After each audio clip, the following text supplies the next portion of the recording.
Okay, I am using a special valve bleed valve. It's designed for cars and motorcycles for bleeding hydraulic brakes. And I'm testing it, experimenting it with my scooter. And I'm gonna show how to do it. And I'm going to provide the result, how it works out. So far so good. I have already done the back. I have done the back brake. You see that valve? And the brakes are very tight. The tire doesn't even turn. It's so dang tight. The wheel doesn't even turn because it's so tight. The pads are so tight. This is with piston already pushed out away from the disc using the screw on the handlebar lever. So brakes are very, very tight. That's good because that's what I wanted. And I will explain that later why it is recommended. Okay. So I'm ready to do the front and I will show detail on how to do it here.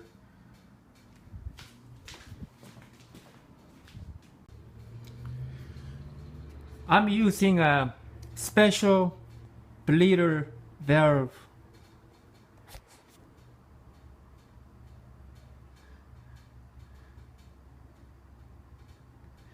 This is designed to work with cars and motorcycles. This piece is very expensive. It's $30 each. $60 for a pair. And I am using this for my scooter. It was never advised to me by anyone that this will work with scooters. My electric scooter with generic type hydraulic disc brakes.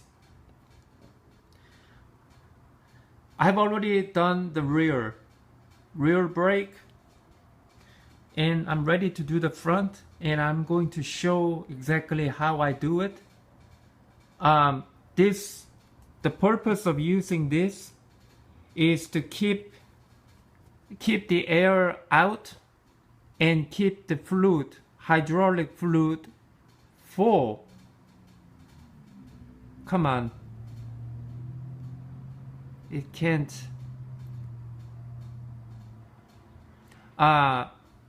In the brake caliper, in the brake line, so that you will have much better brake performance. Because in generally speaking, hydraulic brakes like these regular type, generic type brakes, there's a lot of play. There's a lot of play in the lever. And it feels very sluggish, spongy feel when you press the brakes. Therefore, you don't get brake performance. It hampers your braking performance. And that's what this is for, to keep the pressure high so that you will have a minimal brake play in the levers, and that you will have immediate powerful braking, similar to how the sports cars work. Cars like supercars like Porsche and Lamborghini and other hypercars, they use big brakes and they use high performance components, and their brake response is like race car. You know, as soon as you press the brake, apply the brake, it stops, it responds immediately. And that is what I want to do. That's what I'm trying to do with my scooter, because this brakes is piece of junk. Okay, this is probably the worst brake system out there, while there are better ones out there on the internet. I think Zoom hydraulic disc brakes are better than this. I saw that they have larger brake pads as well. It comes with a larger surface, and it has reservoir on the lever, on the handlebar, so you can bleed the brakes from there instead of doing it on, having to do it on the caliper, having the scooter set upside down. Anyways, this whole purpose of using this is to keep the pressure at maximum. And literally how these hydraulic scooter brakes work, they totally rely on the fluid. It uses hydraulic fluid pressure to press the piston to the disc. It literally relies on the oil itself. So without air, when air gets trapped in there, it hampers that braking performance. So I'm going to use this. And I had a trouble when I was working on my rear brake. These are not designed for scooters. So there was a problem with fitting. There was a leakage. I had a lot of problem leaking. You know, I tried different ways and I had a lot of struggle with it. Turned out that I need to apply the right size and the amount of gaskets, the O-ring gaskets here. You can't use larger ones because the oil will come out, will leak. And I had to apply at least 2 or 3 of it, because the way it's designed, way the holes on the caliper is designed, and way these valves are designed, they don't fit right. There's a gap. It causes gap where the oil leaks out. That's why I had to use different combination of O-ring gaskets. I used it from this kit here. You still have to use brake bleed kit for hydraulic brakes for scooters and bikes. I had to use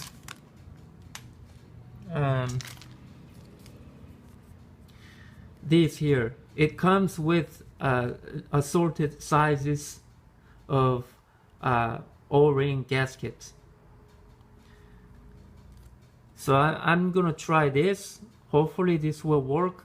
I also found out that, like I said, you can't use larger O-ring because you want to make sure that it fits inside of this hole here. It goes right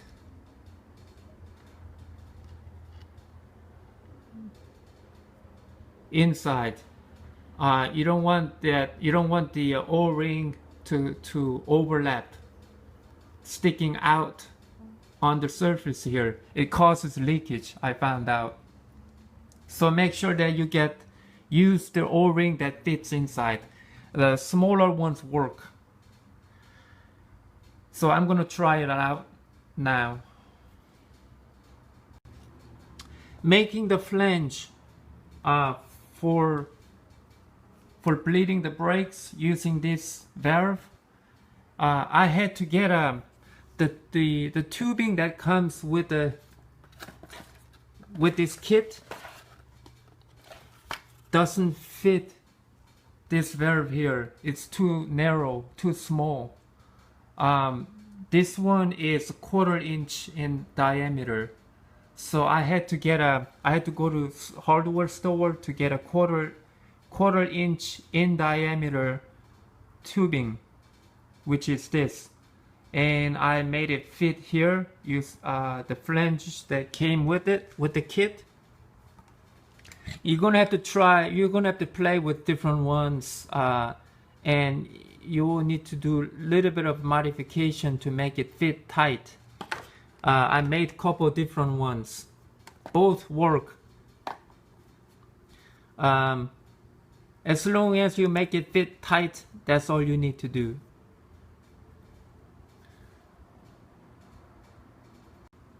Like this.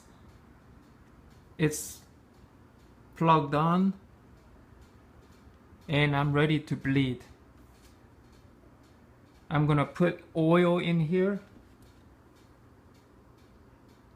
Mineral oil, brake fluid. Bleeding. Ah, shit.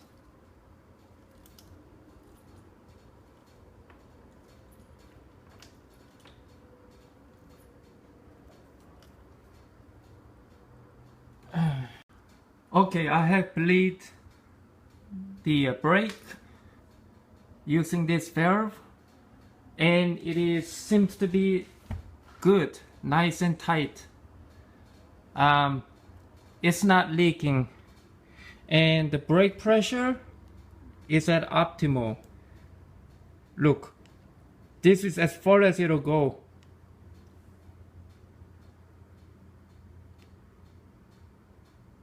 It's tight, and that's with screw out all the way.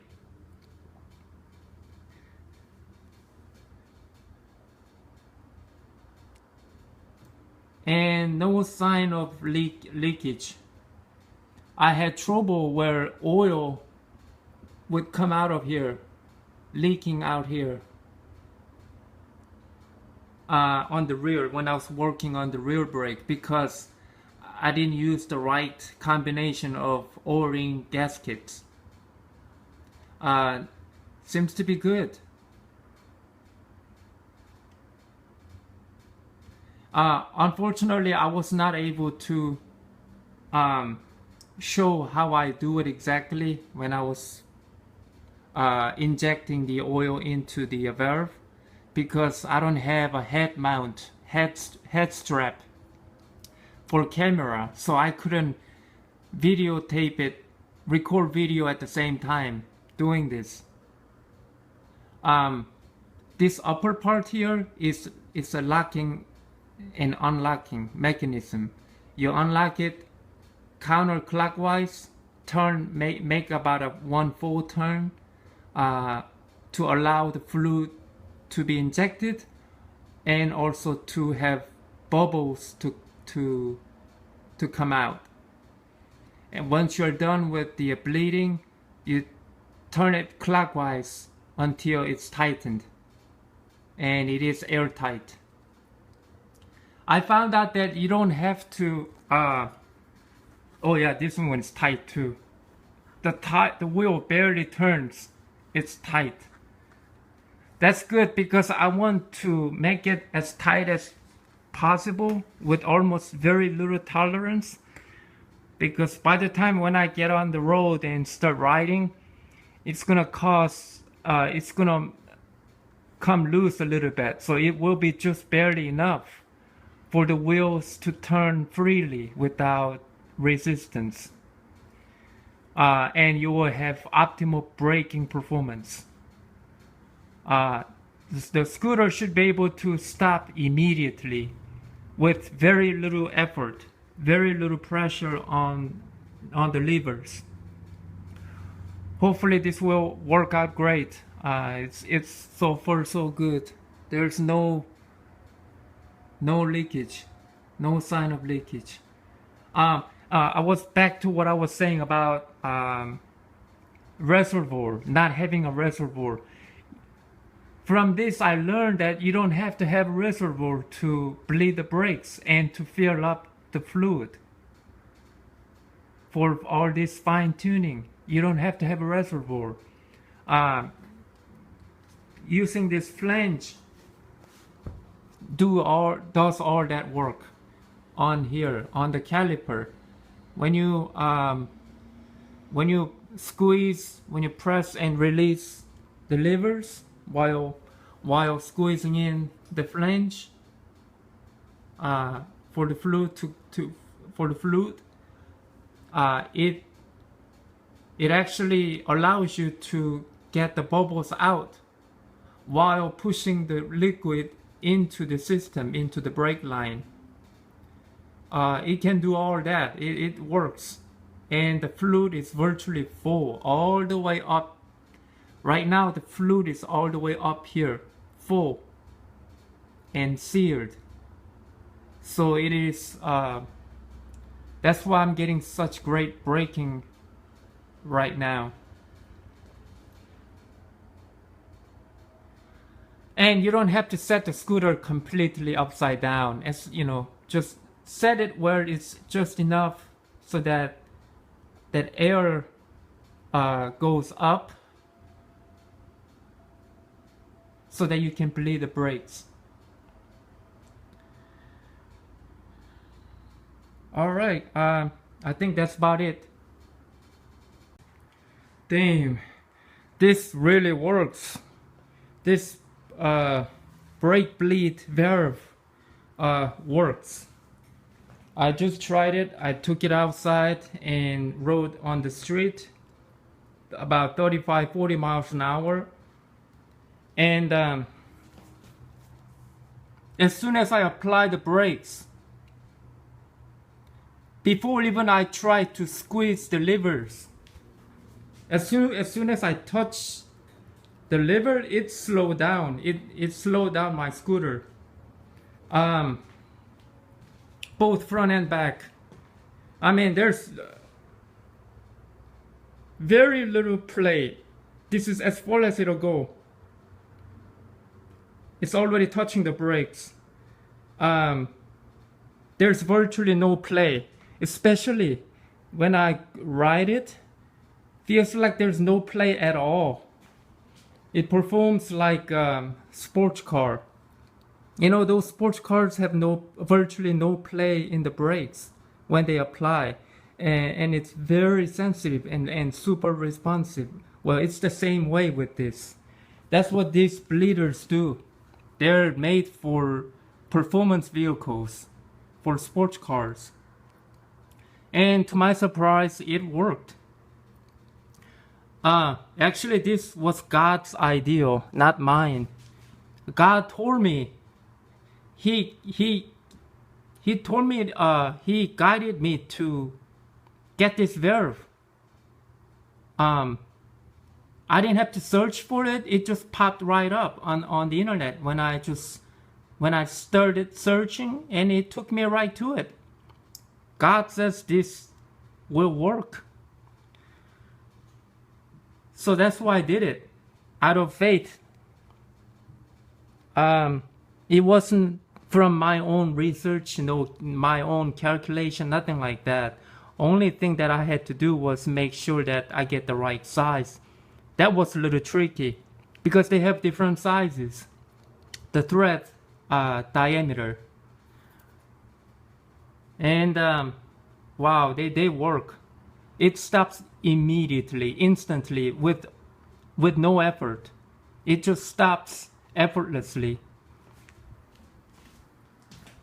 Surprised. Here, they look better too. See, they look more stylish, more metal, more reflections, more mechanical components. You know, it turned my brakes, my crappy hydraulic brakes, into like Magura brakes, or if not better, because it stopped so instantly with no play. And it did exactly that. It was tricky though. I had a trouble with leakage. It leaked when I first tried it. because it's not designed to fit strictly for this kind of caliper. It's meant to work with cars and motorcycles. That's why. So I had to use four O-ring gaskets, the small ones, the tiny ones.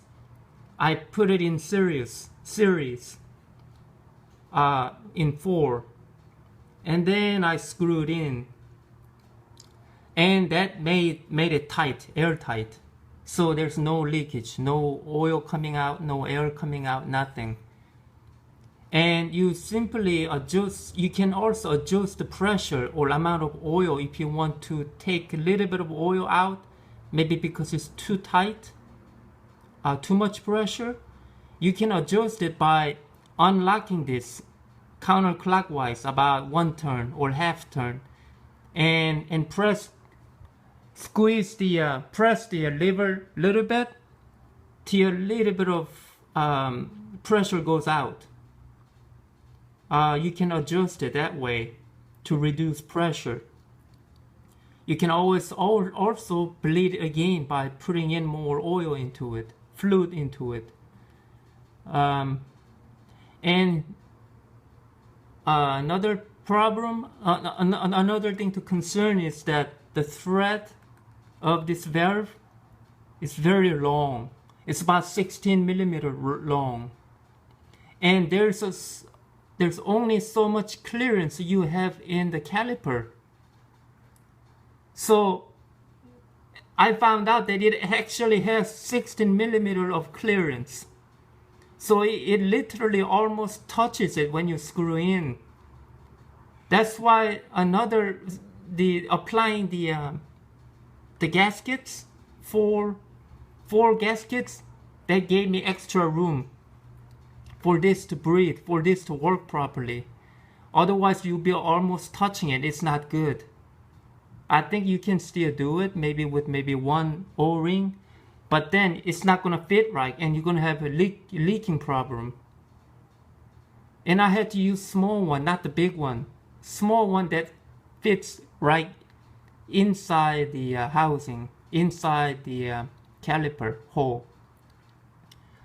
So everything had to be right, otherwise it just started leaking and losing brake pressure.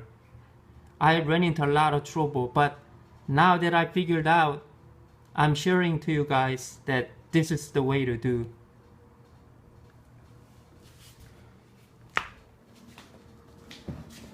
This is I don't know how to pronounce it. Starboss bleeder valve. It's invented from Germany.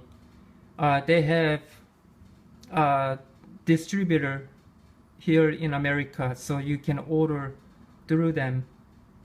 And the size has to be right. You have to measure this. This is actually 6 millimeter in diameter, the thread. At first I ordered the wrong size, and it was 8 millimeter that I ordered, and it didn't fit, so I had to return for replacement. So I got the 6 millimeter, and it worked. Because the hole of the brake caliper on this, you can actually use the screw that came with the caliper. You can measure that diameter and the thickness, and it is 6 millimeter. So you need to make sure to check that before ordering, because I think some other brakes might have different size, but this is the generic stuff.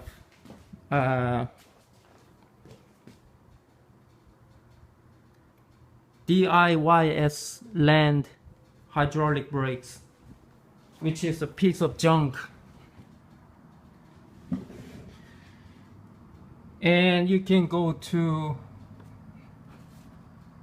it's on the web. It is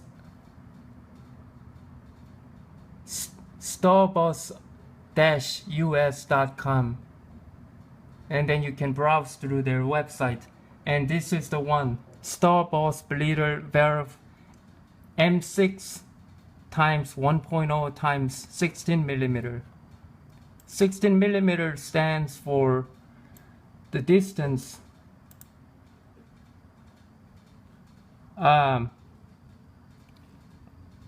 here, the distance between here and here, this end and this end of the thread.